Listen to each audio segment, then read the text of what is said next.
예수님께서 12 제자를 왜 부르셨는지 오늘 본문을 살펴보면서요, 우리를 부르신 하나님의 뜻에 대해서, 목적에 대해서 다시 한번 살펴보는 그런 시간을 가졌으면 좋겠는데요.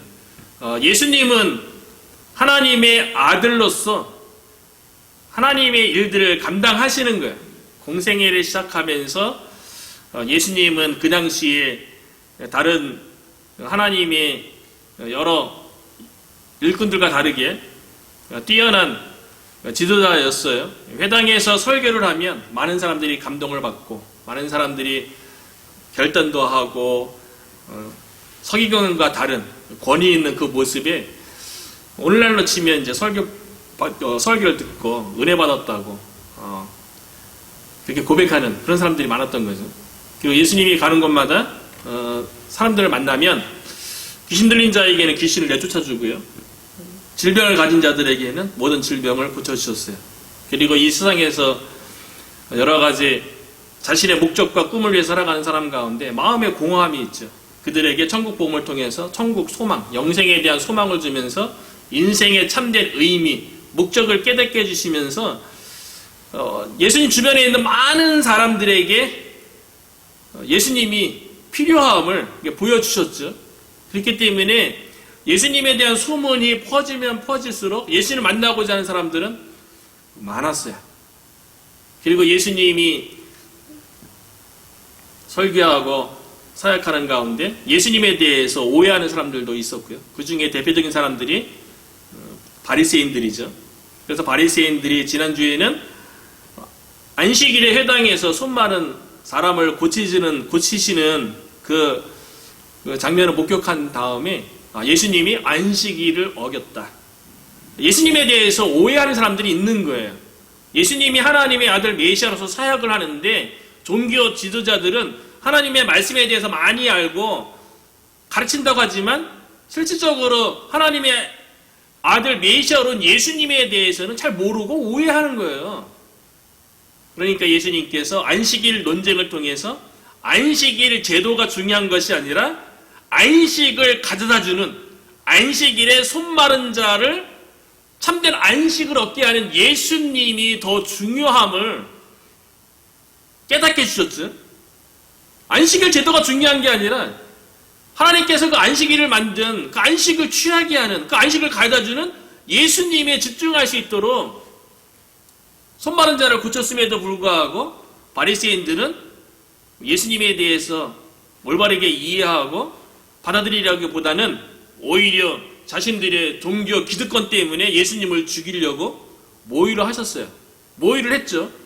그런 광경 때문에 예수님께서 그들을 피해서 갈릴리 바닷가로 나가니까 예수님은 가는 곳마다 수많은 사람들이 쫓아가는데요. 왜냐하면 예수님께 가면 뭔가 도움이 되잖아요.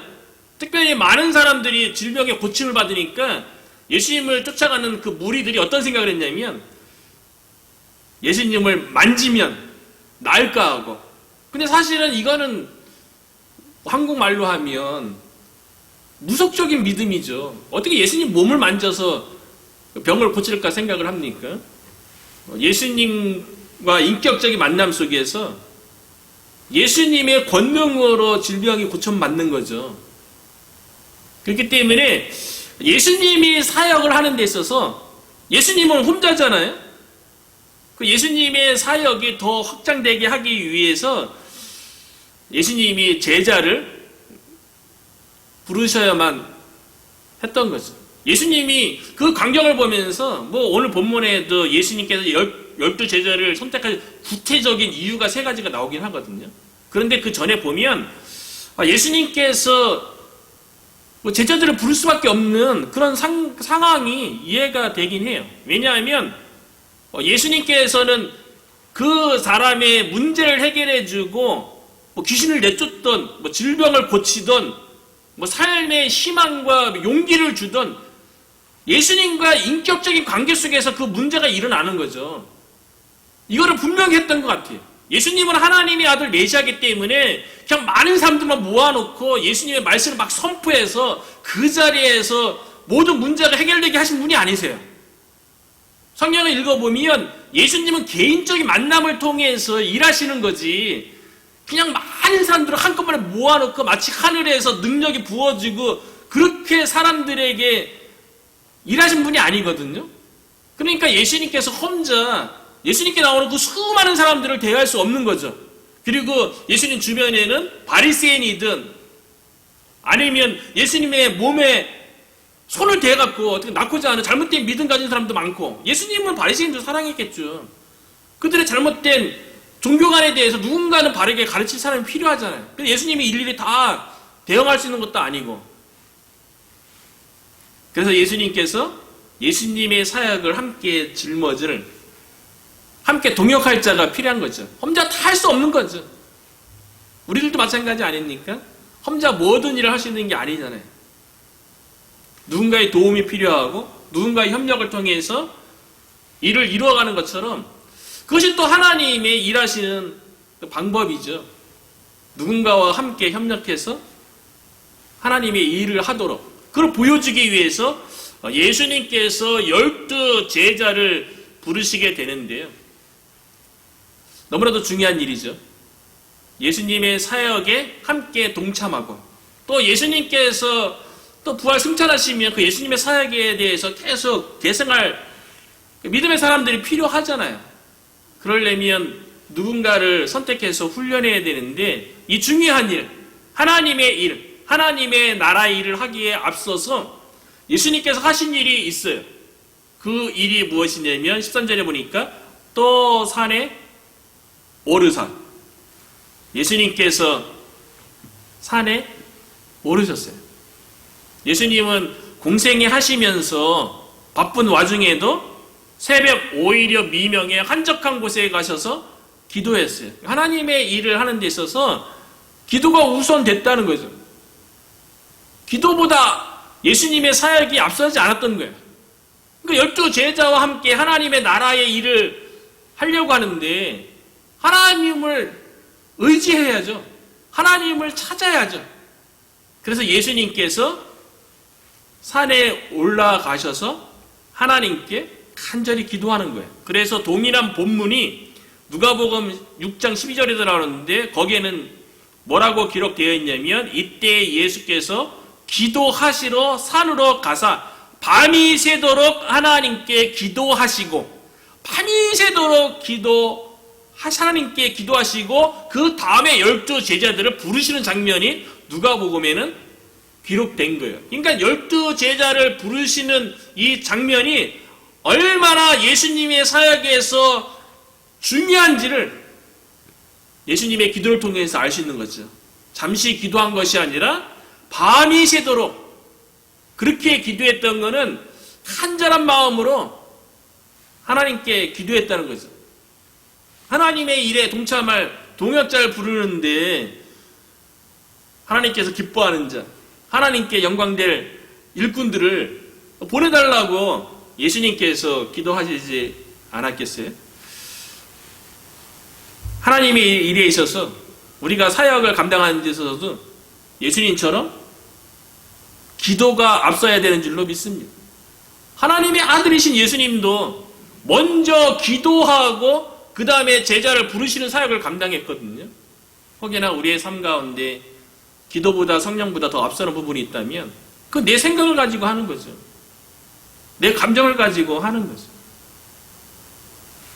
하나님의 일에 관련된 사역이니 교회 일이든 교회 일 이런 거 앞서서 기도도 먼저 앞서야겠지만요. 우리의 삶 자체가 예배자의 삶이고 이 세상 가운데서 하나님의 자녀에서의 삶을 살아가는 거기 때문에 세상에 있는 모든 일도요, 시작하기 전에 기도가 먼저 앞서야 된다는 걸 보여주는 거예요. 하나님을 의지하고 하나님을 간절히 찾은 다음에 우리가 세상에서 하는 일들도 그 다음에 감당해야 될 줄로 믿습니다.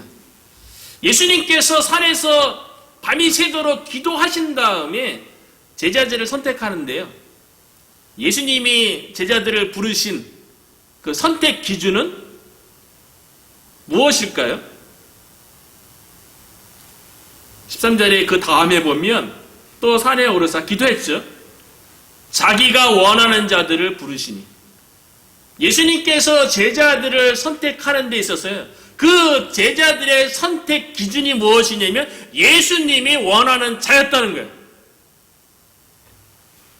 요즘 이렇게 뭐 이력서도 이렇게 뭐 보내보고, 가서 이렇게 홈페이지 들어가서 회사에 그 사람을 어떻게 뽑는가 이렇게 딱 보면 자격 기준이 아주 뭐 미국은 아주 디테일하게 다 적어놓죠. 그리고 디스크리션도 그 사람의 포지션에 따라 어떠한 일을 해야 되는지 아주 디테일하게 아주 그냥 꼼꼼하게 거의 한 페이지 정도로 이렇게 막 적어놓고 그렇더라고요. 이게 뭐 세상뿐만 그렇습니까? 교회도 마찬가지죠. 요즘 뭐 목회자를 이렇게 청빙하더라도 여러 가지 자격 조건들을 다 일일이 달죠. 거기다가 더 세밀한 교회에는 우리 교회에 와서 사역을 하면 이런 방향으로 이런 일들을 해야 됩니다. 거기까지 쫙 이렇게, 사실은 교회 헌법에 보면 다 명시하게 또 돼 있어요, 또. 그러니까 세상에서 사람을 뽑는 것도요, 아주 기준이 아주 디테일하고 그런 것을 보게 되죠. 그런데 약간 좀 예수님께서 사람을 쓰는 기준하고 좀 다른 것 같아요. 예수님께서 사람을 쓰는 기준은요, 뭐라고요? 예수님이 원해야 돼요. 예수님 마음에 들어야 된다는 거죠. 인류 역사 속에서, 성령 역사 속에서 하나님께서 쓰시는 모든 사람은요, 어떤 세상의 기준 이런 게 아니었어요. 그 당시에 뭐 사람을 쓰기 위한 어떤 기준이 아니었고요. 항상 하나님께서 원하는 사람을 쓰는 거예요. 그 대표적인 예가 누구냐면 사울 왕이 하나님으로부터 버림받고 차기 왕을 세울 때에 하나님께서 사무엘 선지자를 이새의 집으로 보내시면서 그때 하신 말씀이죠. 하나님께서 이야기해 줄 수도 있는데 이새의 집에 가서 어떻게 뽑을 것인지, 하나님의 마음이 어디에 있는지에 대해서 사무엘 선지자에게 이야기한 거 우리가 잘 알고 있지 않습니까? 사무엘상 16장 7절에 보니까 예수께서 사무엘에게 이르시되 그의 용모와 키를 보지 말라. 용모와 키, 세상 사람들이 보는 기준이죠. 내가 이미 그를 버렸노라.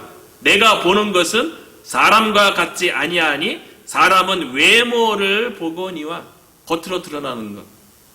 그렇죠? 학력, 경력, 그 사람이 가지고 있는 재능, 기술, 성과 막 이런 것을 보죠. 그런데 나 여호와는 중심을 보느니라. 그 사람의 마음 깊숙한 곳을 보는 거예요. 마음을 보는 거예요. 그것이 예수님에게는 자기가 원하는 자, 중심을 보는 하나님이나 예수님께서 자기가 원하는 자, 이게 제자들을 부르시는 선택의 기준이었다는 거죠.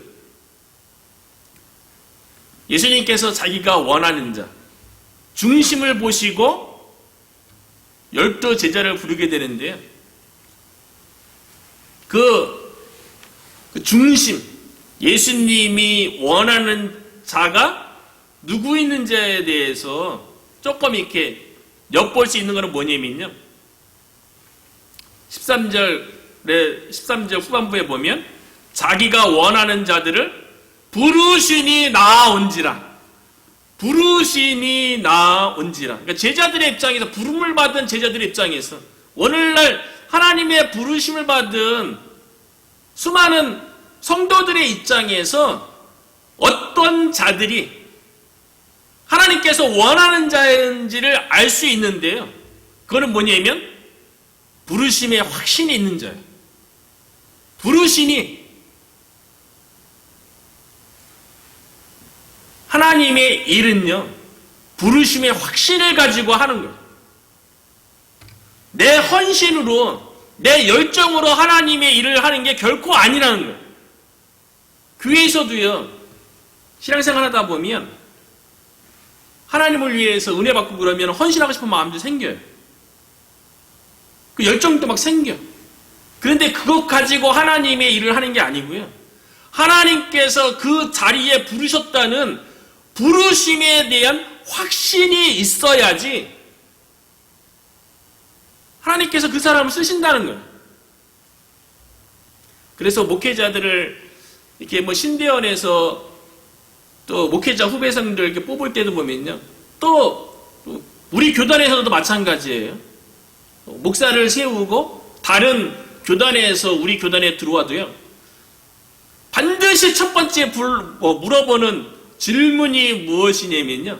소명에 대한, 부르심에 대한 확인이, 더 구체적으로는 내적 확신과 외적 확신에 대해서 반드시 요번에도 2주 있으면 또 노예가, 가을 노예가 있지만요. 그때 또 이제 목사로 세워지는 사람 가운데 첫 번째 질문이 당신의 내적 소명과 외적 소명이 무엇입니까? 이거 반드시 물어봐요.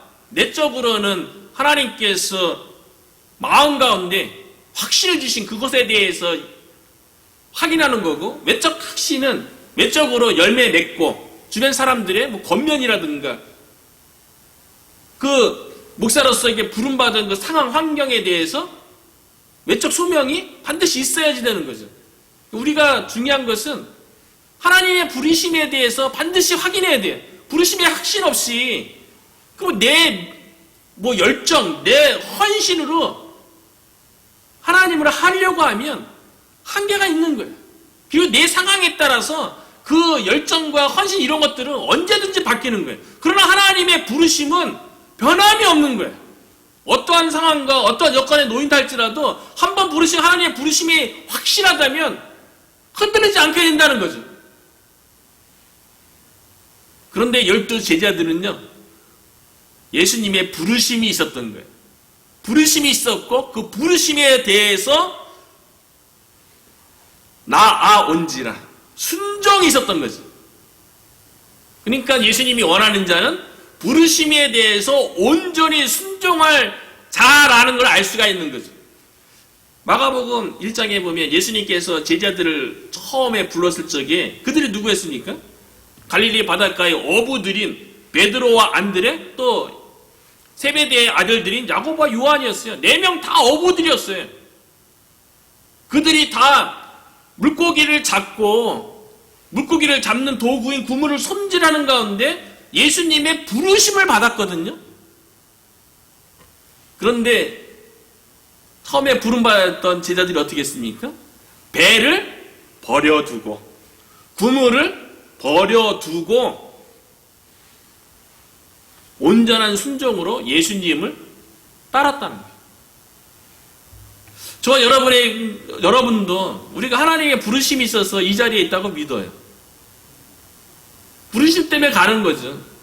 우리가 하고 싶다고 해서 하고 우리의 열정이 있어서 이 길을 가는 건 아니라고 생각을 해요. 하나님의 부르심 때문에 우리가 온전한 순종으로 지금까지 왔고 또 앞으로도 또 달려가야 될 줄로 믿습니다. 예수님께서는 자기가 원하는 자, 부르심에 대한 확신을 가지고 온전한 순종할 자, 그들을 통해서 일하게 되는데요. 그런 부르심과 순종으로 나오는 자 몇 명을 세웠냐면 14절에 보니까요. 이에 12를 세우셨대요. 12. 제자들을 12명을 부르셨어요. 우리가 생각할 때 예수님이 좀 다다익선이라고, 예수님 사역도 방대하고 사역을 좀 많은 사람들을 세워갖고 많이 나눠주면 좀 좋을 것 같은데 왜 12명밖에 안 했을까? 소수에 집중해야지. 훈련의 효과가 있기도 하고, 오늘날 이제 소그룹의 원리가 예수님이 12명 선택했다는 데가 근거를 두기도 하지만요. 보다 근본적인 예수님께서 12 제자를 세우신 이유는요. 구약에서 하나님의 백성은 12 지파로 이루어지는 거예요. 12 지파, 야곱의 12 아들인 12 지파로부터 구약의 하나님의 백성이 이루어지는 거예요. 신약의 하나님의 백성은요. 이제 교회는 예수님께서 세우신 12 제자로부터 시작된다는 것을 보여주는 거예요. 너무나도 중요하죠, 이게요. 왜냐하면 많은 이단들이, 여러 이단들이 나중에 천국에 구원받고 갈 사람은 요한계시록에 있는 14만 4천 명만 천국에 갈 수 있다. 그렇게 이제 주장하는 이단들이 있어요. 그 14만 4천 명이 어디서 왔습니까?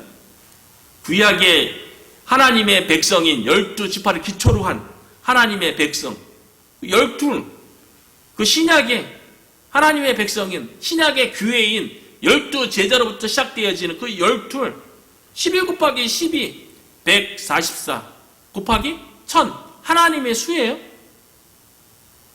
그렇기 때문에 구약의 구원받은 하나님의 백성, 신약 이후로 구원받은 하나님의 백성, 그렇기 때문에 14만 4천은요 상징수가 되는 거예요.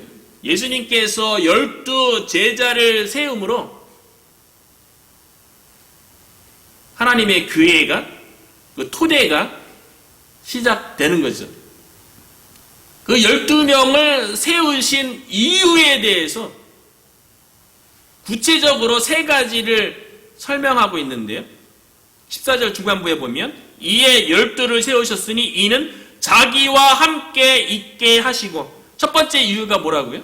예수님께서 자기와 함께 있게 하시기 위해서 12제자를 세웠다는 겁니다. 예수님과 함께 생활하기 위해서요. 출퇴근이 아니에요. 예수님께서 12제자를 부르신 이유는 베드로는 장모님도 있었고 가족도 있었잖아요.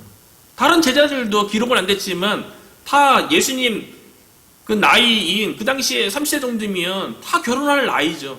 가정이 있을 나이죠. 그럼에도 불구하고 제자들을 부르신 이유는 자기와 함께 있게 하기 위해서, 예수님과 함께 먹고 자고 생활하기 위해서 부르셨다는 거예요. 부부는 닮는다고 하죠. 왜 닮게 됩니까? 함께 한 집에서 생활하니까요. 예수님과 함께 하기 위한 이유는 예수님을 닮게 하기 위해서예요. 12제자를 부르신 이유는, 첫 번째 이유는 예수님을 닮게 하기 위한 거예요. 예수님의 무엇을 닮아야 될까요? 예수님과 함께 먹고 자고 예수님의 설교 들으면서 훈련받는 그 과정 속에서 첫 번째 닮아야 할 거는 뭐냐면 예수님의 성품을 닮아가는 거예요. 당연히 그럴 수밖에 없죠. 예수님과 함께 먹고 사역하고 생활하다 보면 예수님을 보고 예수님의 성품을 닮아가게 되는 거죠.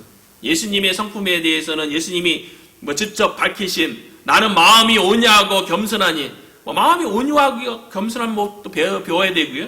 예수님께서 목자 없는 무리들을 보면서 불쌍히 여기는 그 모습 보면서 국리를 여기는 마음도 또 닮아가게 되는 거고요. 그 예수님의 전반적인 성품에 대해서는 갈라디아서 5장 22절에 성령의 열매를 통해서 잘 보여주고 있죠. 오직 성령의 열매는 사랑과 희락과 화평과 오래 참음과 자비와 양선과 충성과 온유와 절제니, 이 성령의 열매가 결국에는 예수님께서 보내신 성령의 열매이기 때문에 예수님의 성품을 보여주는 거예요. 그러니까 성령의 열매를 9가지를 이렇게 딱 축약하면 예수님의 인격이 되는 거죠.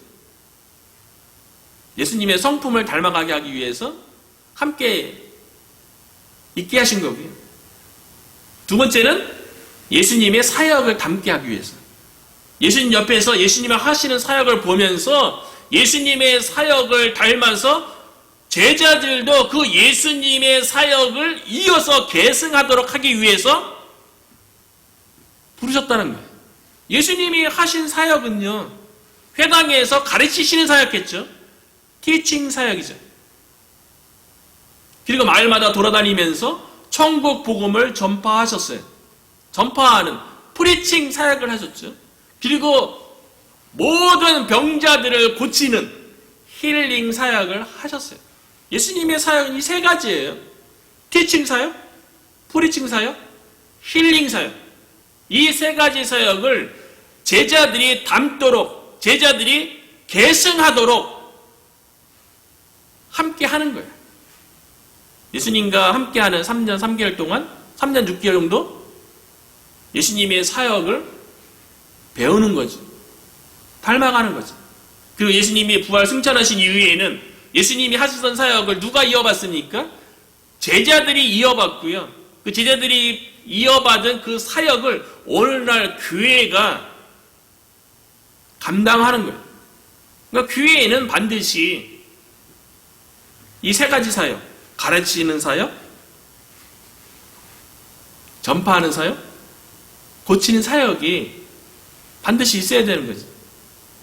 또 우리가 이 일을 위해서 부름받은 줄로 믿습니다. 저와 여러분이 예수님의 성품을 닮아가고 예수님의 사역을 닮아서 예수님의 사역을 계승하는 우리 교회가 되기를 축원합니다. 이게 첫 번째 예수님께서 12제자들을 선택하신 이유고요. 두 번째 이유는요. 그 다음 14절 후반부에 보면 또 보내사 전도도 하며 또 보내사 예수님과 늘 함께만 하게 한 거 아니고요. 예수님과 함께 하면서 또 변화산에 올라서 예수님이 그 엘리야와 모세와 더불어 영광스러운 모습으로 변화되는 모습 가운데 거기에 심취해서 베드로처럼 여기가 좋사오니 여기서 초막 셋을 짓고 이것에서 짓는 게 좋겠습니다. 그것으로만 만족하기 위해서 함께 있는 게 아니에요. 예수님으로부터 배우고 예수님으로부터 예수님을 닮아갔다면 예수님과 더불어 은혜 누리는 거 좋죠. 그리고 끝나는 것이 아니라 세상에 보내기 위해서 선택한 거예요. 보내사. 이 말에서 사도라는 말이 나온 거예요. 예수님의 제자들을 사도라고 그러죠. 사도라는 뜻 자체가 보내심을 받은 자. 제자들은 예수님과 함께 훈련받고 준비된 모습으로 세상으로 보내진 자들이에요. 세상으로. 신앙생활은 교회에서 잘하는 게 드러나는 게 아니고요. 세상에서 드러나는 거죠. 제자들도 예수님과 함께하는 것뿐만 아니라 세상에 보내기 위해서 부름받은 거예요. 그러니까 제자들의 진짜 실력은 예수님과 함께할 때 나타나는 것이 아니라 세상에 보내졌을 때 나타나는 거죠. 세상에 보내져서 할 일이 무엇입니까? 전도도 하기 위해서. 전도하기 위해서요. 세상에 여전히 죄와 사망 가운데 흑암 가운데 놓여있는 백성들을 복음의 빛으로 그들에게 생명을 주고 그들이 영생을 누릴 수 있도록 복음을 전하기 위해서 부르신 거죠. 그래서 예수님께서 처음 제자들을 부를 적에 뭐라고 당부하셨냐면요. 마가복음 1장 17절에 보면 나를 따라오너라 내가 너희로 사람을 낚는 어부가 되게 하리라. 사람을 낚는 어부. 표현이 참 좋죠. 사람을 낚는 어부. 예수님을 믿고 따를 때 가장 소중한 가치가 무엇이냐면요. 사람이라는 거예요. 사람. 그 전에 제자들이 부름받기 전에는요. 갈릴리 어부로 갈릴리에서 물고기를 잡는 물고기가 최고의 가치예요. 물질이 최고의 가치였던 거예요. 그런데 예수님 만나고 예수님의 부름받고 나니까 최고의 가치가 뭐가 되는 거예요? 사람이 되는 거예요. 죽은 영혼을 복음을 통해서 생명을 주는 그 어부, 사람을 키우는 일을 위해서 부름받았다는 거죠. 세상에서 최고의 가치는 생명 아니겠어요? 그 생명을 얻도록 하는 일만큼 최고의 가치가 어디 있겠습니까? 생명보다 더 소중한 게 어디 있겠어요?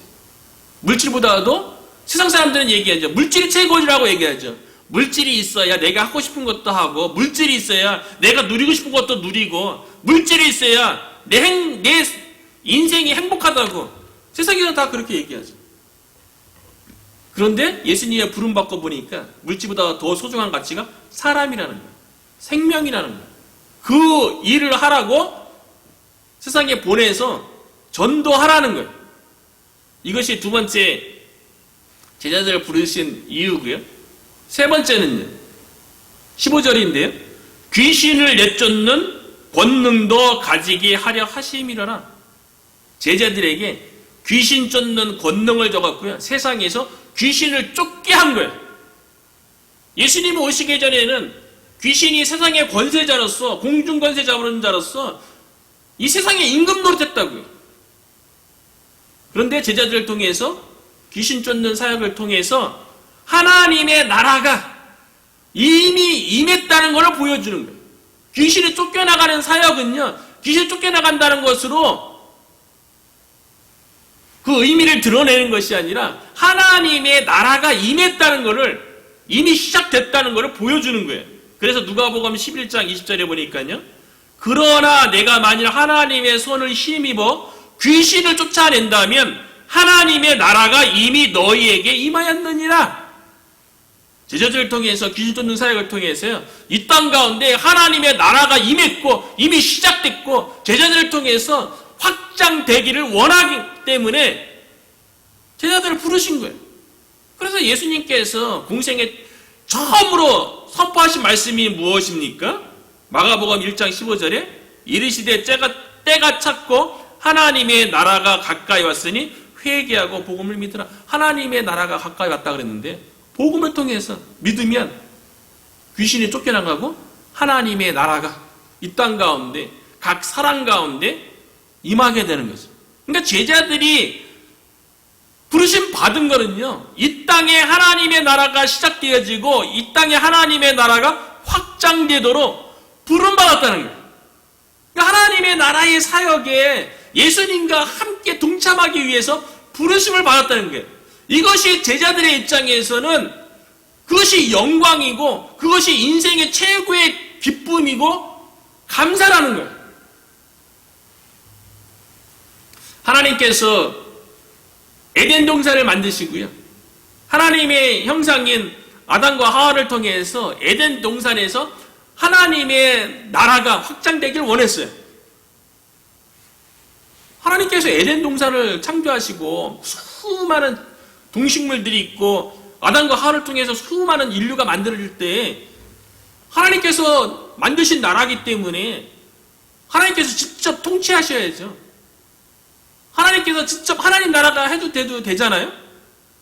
그런데 하나님께서는 그 하나님의 일을 아담과 하와에게 맡기는 거예요. 왜요? 하나님의 형상대로 지었기 때문에 아담과 하와를 사랑해서 에덴 동산이라는 하나님 나라의 모형을 아담과 하와가 그 하나님의 일에 동참해서 하나님의 기쁨과 영광을 누리길 원했던 거예요.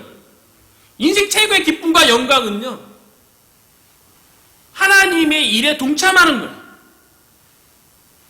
그래서 아담과 하와에게 하나님께서 하신 말씀이 무엇입니까? 생육하고 번성하고 땅에 충만하라. 그리고 다스리라는 거예요. 원래 다스리는 일은 하나님께서 하실 일이에요. 그런데 위임해 준 거죠.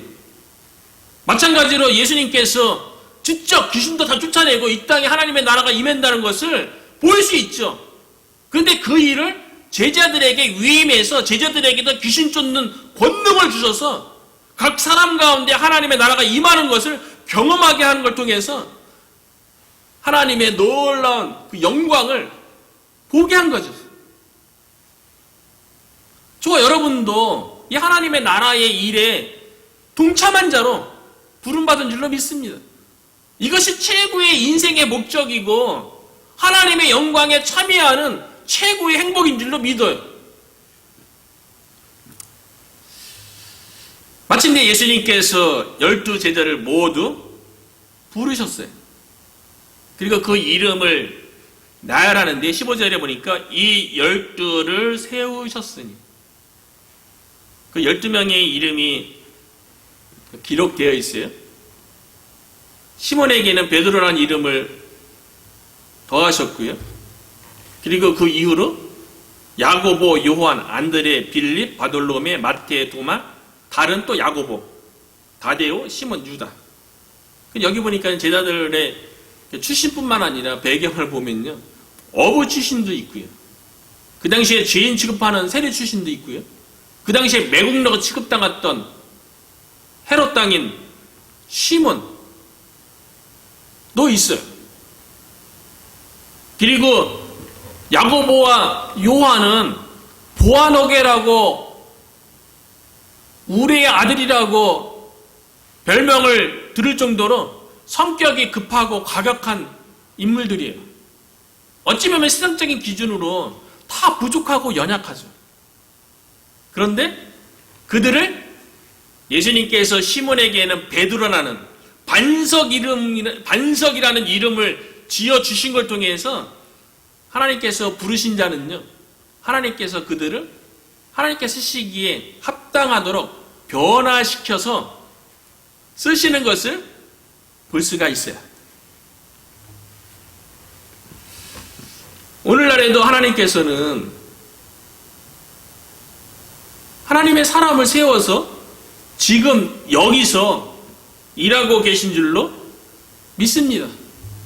예수님께서 12제자를 부르셨을 적에 그 구체적인 이유가 함께 하면서 예수님의 성품을 닮아가고 예수님의 사역을 닮아가고요. 그 세상에 보내져서 전도도 하고 그리고 귀신 쫓는 권능이 있어서 이 땅에 하나님의 나라가 이미 임했다는 것을 저와 여러분이 부르심의 확신과 온전한 순종을 통해서 저와 여러분이 하나님의 소동에 붙들림 받아져서 이 몽고메리 카운티 가운데서 저와 여러분이 그리고 우리 워싱턴 성도교회가 쓰임받게 되기를 주의 이름으로 축원합니다.